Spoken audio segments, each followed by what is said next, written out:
Kayshon, I'm going to say Boot. Booty. Uh, Boutte. Yeah, Booty. Boutte. So, Boutte.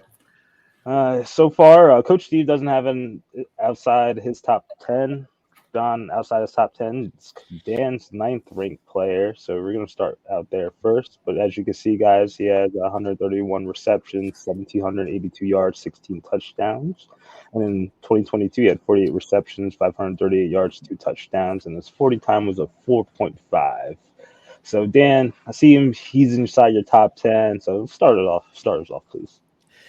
Yeah, so I'm going to be real honest before we talk about Kayshon Boutte. His ranking is like hanging on by a thread with me, and I am letting the NFL tell me what to think about him, because this is a player who he had an amazing freshman year at LSU back in 2020. He had over 700 yards as a 18-year-old freshman in the SEC. I know it was the COVID year, but still, that's nothing to scoff at as an 18-year-old playing against guys that are going to be drafted in the first round of the NFL draft. He was there the same time Derek Stingley, the Texans' first-round corner last year, was there, and Stingley said he was one of the best players he's ever sparred with in practice. So he had an amazing freshman year, and it's been kind of a downgrade ever since then. LSU post-national championship kind of turned into a mess of a program, firing Coach O and then trying to refine the glory that the program had just a few years ago. And off the field, things haven't been good for Boutte either. We got the fighting with the coaching staff, fighting with his quarterbacks. The bowl game this past year, he had the whole extracurriculars at the hotel room, which I'm sure everybody has heard about by now. But the talent is still there inside of him. And I've seen reports from NFL front offices that they are all over the place on this kid. So I am going to hold him in my top 12 and let the NFL tell me what to think about him. If he's going in the 5th round or later, then he's plummeting down my rankings outside the top 18. But if he goes late day 2, early day 3, then that's a signal to me that the NFL believes that the talent is still there and that this is a kid that they could work and try to revitalize what was once a very promising career.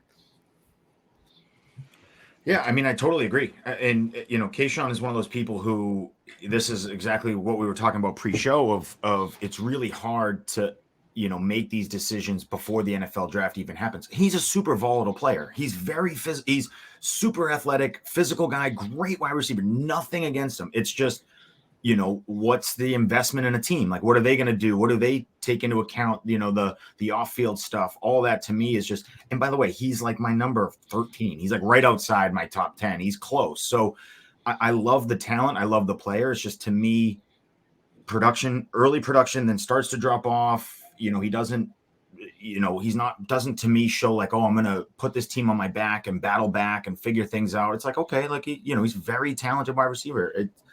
There's a lot of talented wide receivers in the NFL. So I just question, what does the NFL value him at? And so it'll be interesting for sure. You're right. Come draft day, he could be firmly in my top 8, or he could be left for dead.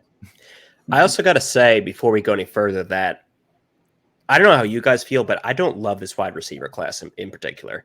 And when we're in this range of players, and I say, if one of these guys like breaks out and has, a superstar type of career, which one would surprise me the least? And I think this is the guy that would surprise me the least, because I have him in a tier with like Rashee Rice's, Jaden Reed, Trey Palmer's, Cedric Tillman's.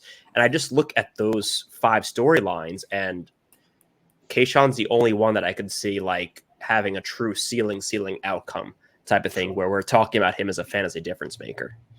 For sure. I mean, he has one of my favorite qualities, which is hyper early breakout, which is like, you love to see it. Like you said, an 18-year-old kid going against guys who are bound for the NFL, and he's still balling out. You're like, yeah, I love to see it. It's just like, I hate that the rest of the film doesn't line up with freshman year. It's like, all right, it just stinks. That's all. Yeah, and speaking of films, I do a lot of my evaluation, not mostly based on film, but it was like a 50-50 thing. And with a lot of the wide receivers in this class, a lot of them didn't really have big 2022 seasons. A lot of these wide receivers' production came in 2021 or 2020 or even potentially 19. Like, a lot of them broke out young, but they just never finished strong in their final year in college. And a guy like Boutte, I mean, he has that like big playability to his game here, but there's just some things I didn't personally like about him. I was still questioning the hype around him. I was looking at everyone's rankings. He's like in the top 10. I was like, well, I have him at 16. I'm like, I even went back and looked. So what am I missing? I still don't personally see it. I mean, I see the downfield ability that he offers, but he doesn't show as a true complete wide receiver for me in a general sense.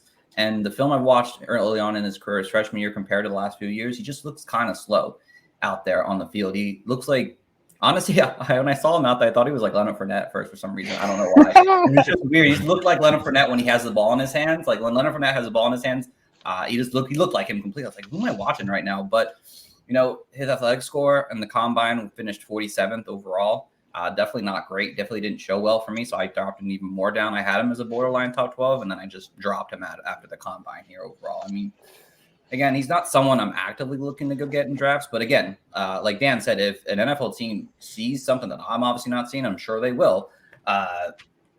That's maybe I'll continue to maybe buy back into him a little bit. But I'm kind of really out on Boutte. Like I just did a draft, and I think he went in the second round. And I was like, I thought that was at the moment, just based on the talent, was just too early for me. You know who is great